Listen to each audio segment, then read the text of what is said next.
छ यो यसकारणका प्रमुख अतिथि भूमि व्यवस्था कृषि सहकारी तथा गरिबी निर्माण मन्त्रालयको उपसचिव गङ्गा पौडेलज्यू, आयोगमा भूमि समिति संसद सम्मेलन आयोगमा यसै मन्त्रालयबाट प्रतिनिधिको रूपमा खटाउनु भएको दिल्ली न्याय समितिज्यू र यहाँ उपस्थित हुनुभएका मिडिया कर्मी साथीहरू, सर्वप्रथम यहाँलाई भूमि सम्बन्धी समस्या समाधान आयोगको केन्द्रीय सदस्य तथा यो गण्डकी प्रदेशको प्रतिनिधिको हैसियतबाट यहाँलाई स्वागत गर्न चाहन्छु। मा बनेका आयोग, कार्यदल तथा समितिहरूले जग्गा वितरण सम्बन्धी कार्य गर्दै गर्दा अधुरा रहेका कार्यलाई अध्ययन गरी निरूपण गर्ने।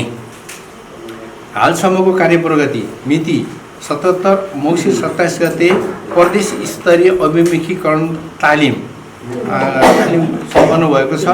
यस प्रदेशका 37वटा स्थानीय तह बीच सम्झौता पत्रमा हस्ताक्षर। 2 मिति 77 फागुन 6 मा दोस्रो पटक प्रदेश स्तरीय अभिमुखीकरण तालिम पोखरामा सम्पन्न भयो। 48वटा स्थानीय तह बीच सम्झौता पत्रमा हस्ताक्षर अभिमुखी कार्यक्रम गरियो। 3 जिल्ला समन्वय समितिको आयोजनामा जिल्ला स्तरीय अभिमुखीकरण तालिम 11 जिल्लामा हामीले एक-एकपल्ट सम्पन्न गरियो। 4 यस प्रदेशका 26वटा नगरपालिका, 58वटा गाउँपालिका र एक पटक अभिमुखीकरण तालिम सम्पन्न गरियो। 4 राष्ट्रिय मान्यता प्राप्त राजनीतिक दलहरूको सहभागितामा सबै स्थानीय तहमा सहजीकरण समिति गठन भएको छ। सबै पालिकाहरूमा सबै स्थानीय तहमा तथ्याङ्क सङ्कलन इकाइ कार्यालय पनि स्थापना भएको छ। सबै पालिकामा वडा स्तरीय सहजीकरण समिति पनि गठन भएको छ। त्यो वडामा चाहिँ 8 सदस्यीय सहजीकरण समिति बन्छ। त्यसपछि मनाङ जिल्ला बाहेक सबै स्थानीय तहले पठाइएको कर्मचारीहरूलाई तथ्याङ्क प्रविष्टिकरण तालिम दिएको छ। यसपटक चाहिँ हामीले सफ्टवेयरमा अथवा वेबसाइटमै त्यसलाई चाहिँ इन्ट्री गराउने र प्रविष्टिकरणलाई एकदम प्रविधियुक्त मैती बनाउने हेतुले त्यो गरियो। तालिम पनि दिएको छ। 77 चैत 23 मा 37वटा पालिका कर्मचारीहरूलाई प्रविष्टिकरण तालिम दिएको र सोही दिनबाट 4 दिनसम्म नापी अमिन सर्वेक्षकहरूलाई पनि तालिम दिएको छ। हामीले यहाँ प्रत्यक्ष तालिम दियौँ, तर पछि कोभिडको कारणले गर्दाखेरि चाहिँ हामीले पछिल्लोचोटि चाहिँ हामीले भर्चुअल विधिबाट हामीले तालिम दिने काम गरियो। यस प्रदेशमा रहेका भूमिहीन सुकुम्बासी, भूमिहीन दलित र अव्यवस्थित बसोबासीको लगत तथ्याङ्क सङ्कलनको कार्य सम्पन्न गरिएको छ। यसै अनुरूप यस प्रदेशमा रहेको तथ्याङ्क यस प्रकार छ। गण्डकी प्रदेशमा चाहिँ हामी सबै पालिकाहरूमा चाहिँ 85वटै पालिकामा तथ्याङ्क सङ्कलन गर्ने काम गरियो। भूमिहीन दलित 7974 जनाको निवेदन परेको छ भूमिहीन दलितको। भूमिहीन सुकुम्बासी 12658 र अव्यवस्थित बसोबासी 77069 जनाको आवेदन परेको छ भने जम्मा 97701 जनाको निवेदन गण्डकी प्रदेशमा परेको छ। र विगतका अधुरा कार्यको पर्न आएको निवेदन चाहिँ 7296 वटा विगत आयोले गरेको अधुरा कार्यको पनि परेको छ। गर्दै यो दुवै जम्मा गरेर 1,04,957 जनाको आवेदन उप हामीले छानबिनहरू गरिरहेका छौँ। भन्ने बित्तिकै यसका चाहिँ स्वामित्व सम्बन्धी बाँकी काम, त्यसपछि दर्ता सम्बन्धी बाँकी काम र त्यसपछि नक्सा प्रमाणित सम्बन्धी तेस्रो काम, यो 3टा तहको काम विगत आयोले गरेका कामहरू छन्। यो 3टामा पनि फेरि 11 प्रकृतिको छ।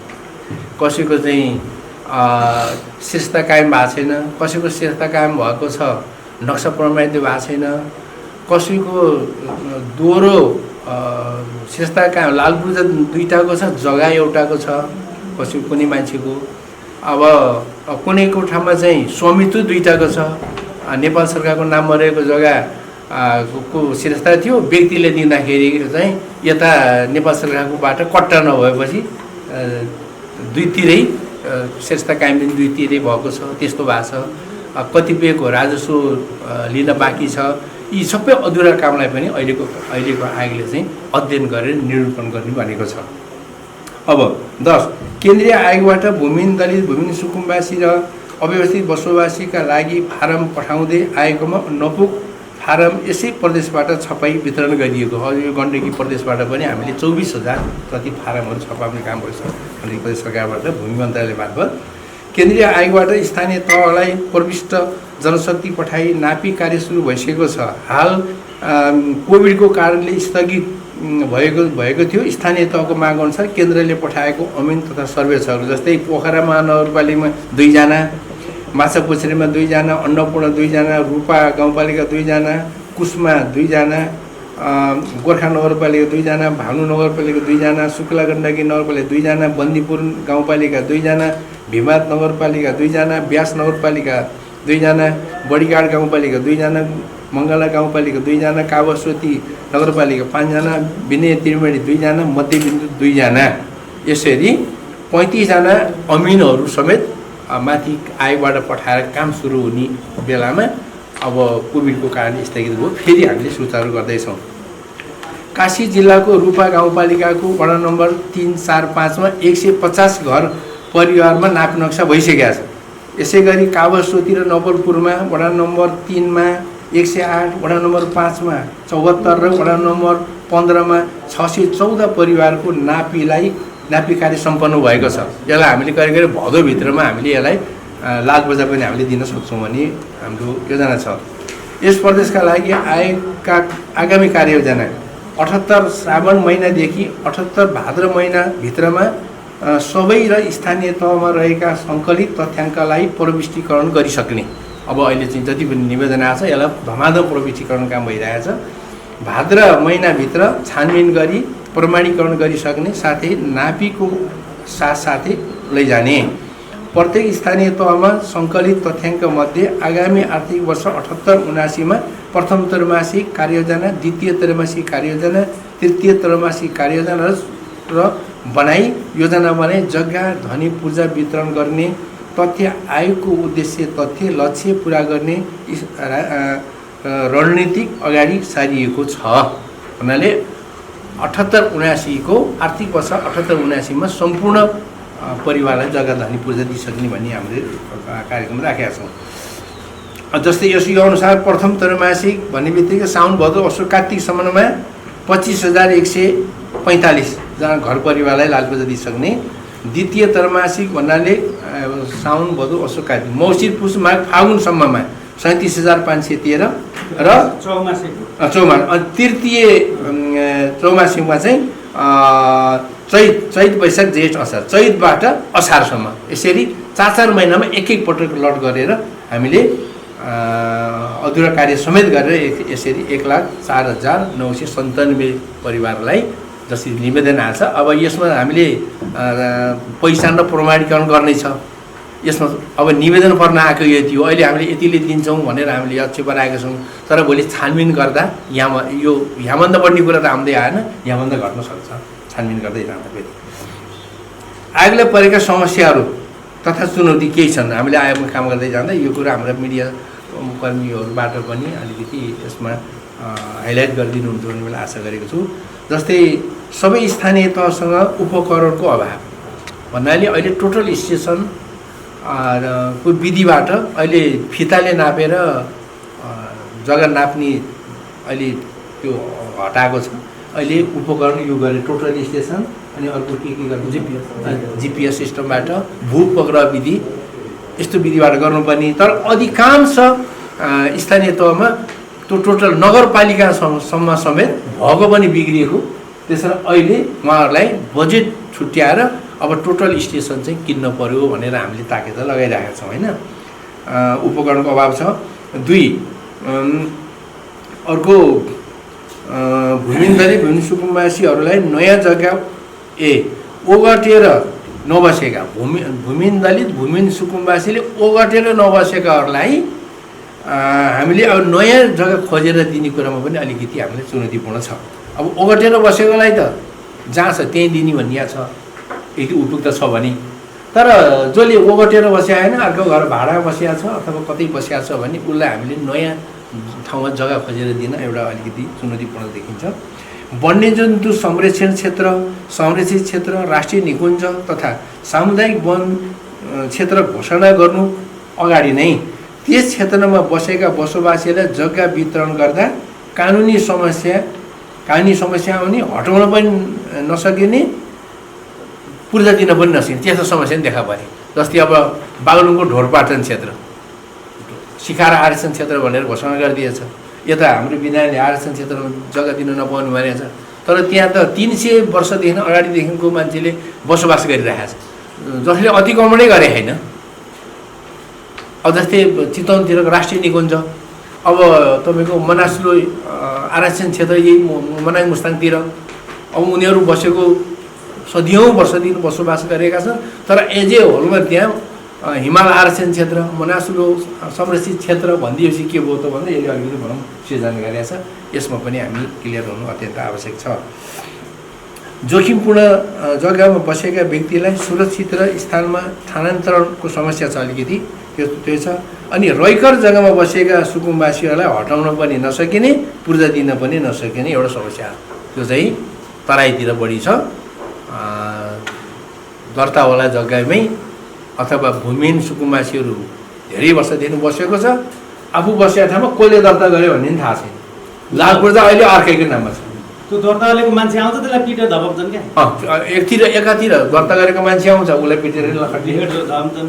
उसले जग्गा जमाना पास गरेर पनि नदिने, उठाउनु पनि नसक्ने, त्यो समस्या अहिले तराईमा चाहिँ 50-60 घर त्यस्तै ग्रुप 200-300 घर दूरीसम्म बसेको त्यस्ता समस्या छ। यसलाई कसरी हल गर्ने, यसमा हाम्रो एउटा समस्या चाहिँ तेर्सिएको छ। एक पटकलाई भन्यो अब आइन्दा भूमि सम्बन्धी समस्या समाधान गर्न यो भूमिहीन सुकुम्बासी अव्यवस्थित बसोबासीहरूलाई समस्या समाधानलाई अब अर्को आयोग गठन गर्न नगर्ने। एक पटकलाई भने हाम्रो संविधानमै उल्लेख गरिदियो, किटानी साथ लेखिदियो। एक पटकलाई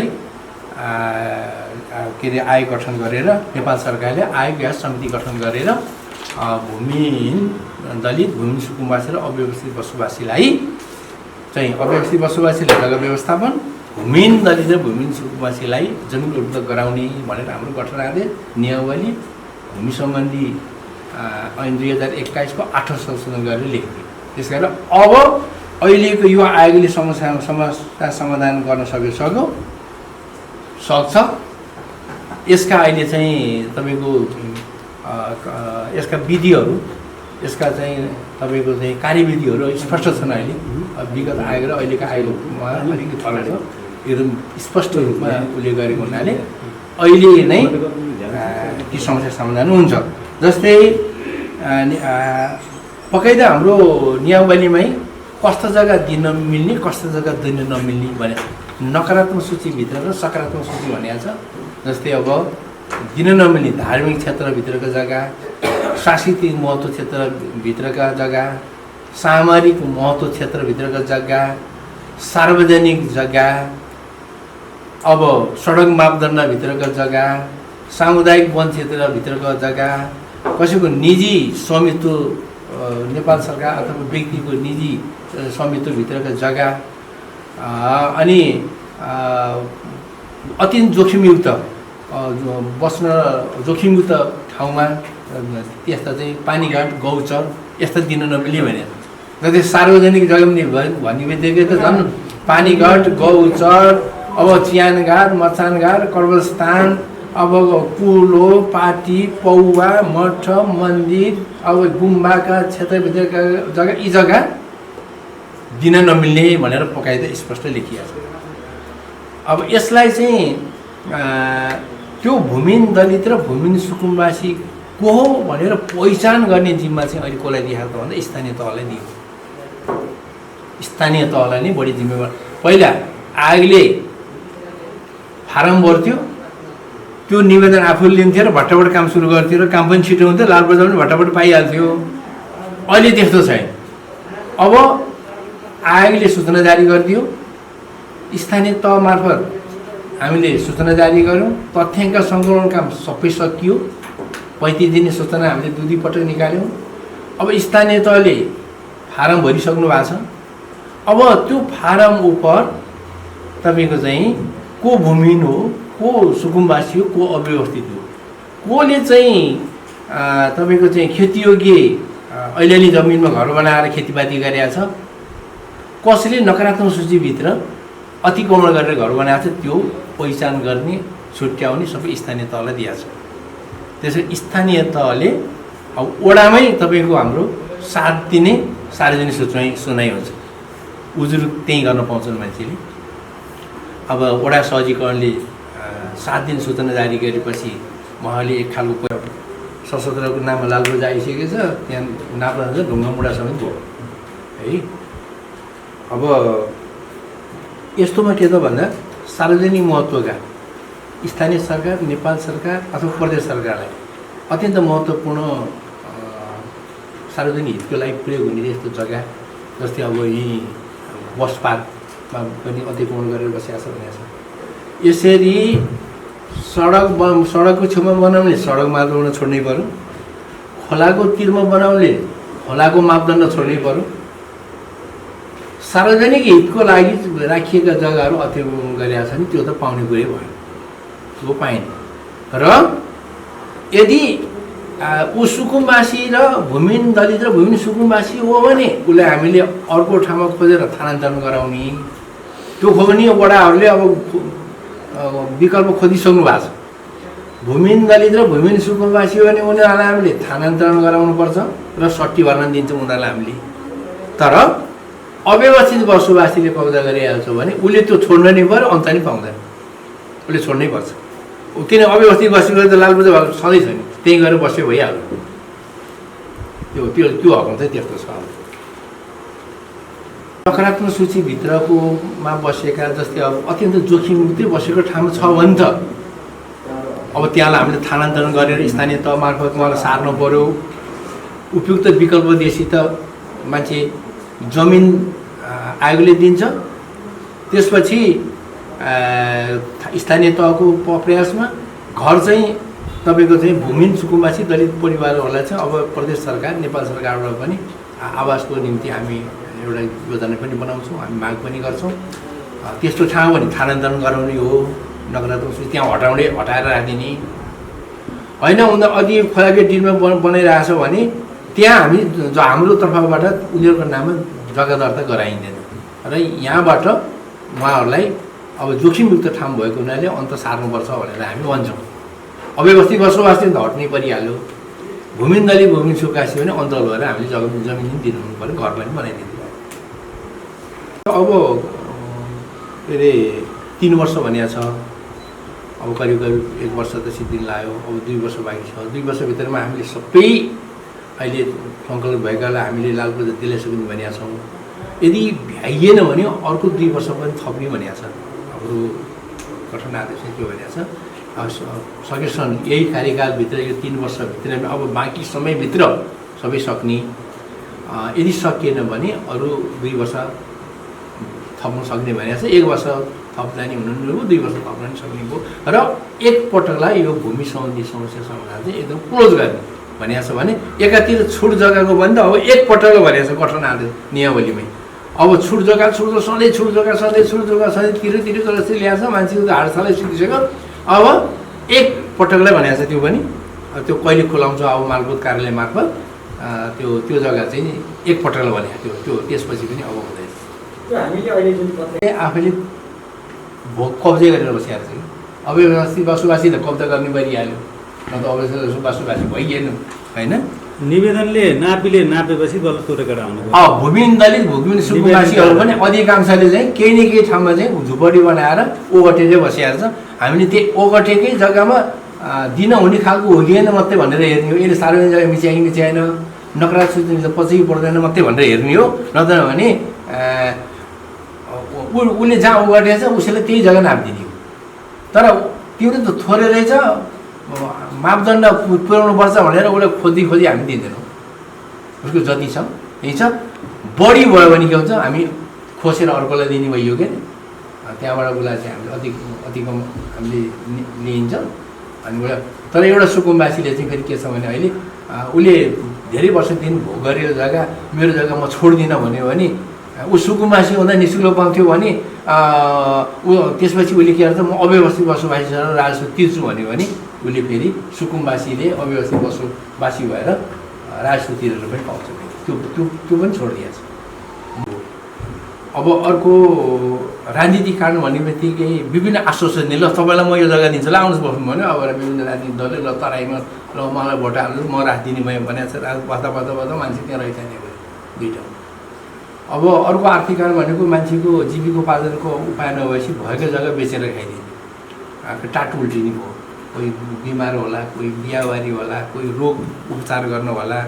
अब साहुले खाइदियो, सबले बेच्न पऱ्यो घरघडी, कोही खोलाले बगाइदियो, खोलाले सबै बगायो। अब जस्तै अब अहिले कति सुकुम्बासी बनायो होइन, खोलाले बगायो। अब पहिरो आयो, बाढी पीडित विभिन्न कारणले बाढी पहिरो प्राकृतिक प्रकोपबाट पनि मान्छे सुकुम्बासी भएको छन्। यसरी सुकुम्बासी हुनको धेरै कारण छन्। तर अहिले चाहिँ अहिलेको आयोगले सुकुम्बासीको चाहिँ एकदम परिभाषा एकदम राम्रो गरिदिएछ। जस्तै भूमिहीन भन्ने बित्तिकै पुस्तौँदेखि जग्गा जमिनै नभएको परिवार, नङ्गो माटो लाउने माटै नभएको राउटे भनिदिनु न, ती भूमिहीन भयो। कुसुन्डाहरू अब त्यसमा उत्पीडित जातिहरू पनि छन्, हाम्रै जनजाति उत्पीडित जाति पनि पर्छ। ती सुकुम भूमिहीन हो, उसको बाबुबाजेको नाममा कहिले कसैले जग्गा छ भन्ने पनि थाहा पाएन। अहिलेको 80 वर्षको बाजेले पनि थाहा पाउनु भएन, त्यो भूमिहीन भयो। अब सुकुम्बासी भन्ने बित्तिकै त कुनै बेला जमिन थियो, विभिन्न कारणले टाटपुल्टिएर हो नि त सुकुम्बासी भयो त। खोलाले बगायो, लाल पूजा छ तर खोलाले बगायो, प्रयोजनहीन भयो, त्यसलाई लगत गरेर गर्ने सुकुम्बासी हुन्छ। बेचेर खाइदियो, सुकुम्बासी भयो। मैले सरसर अब यो अहिले गण्डकी परिसरका भूमि सम्बन्धी समस्याका समाधान आयोगले गरेका काम प्रगति र आगामी कार्ययोजना बारेमा यहाँलाई मैले अवगत गराएँ। हस्, धन्यवाद।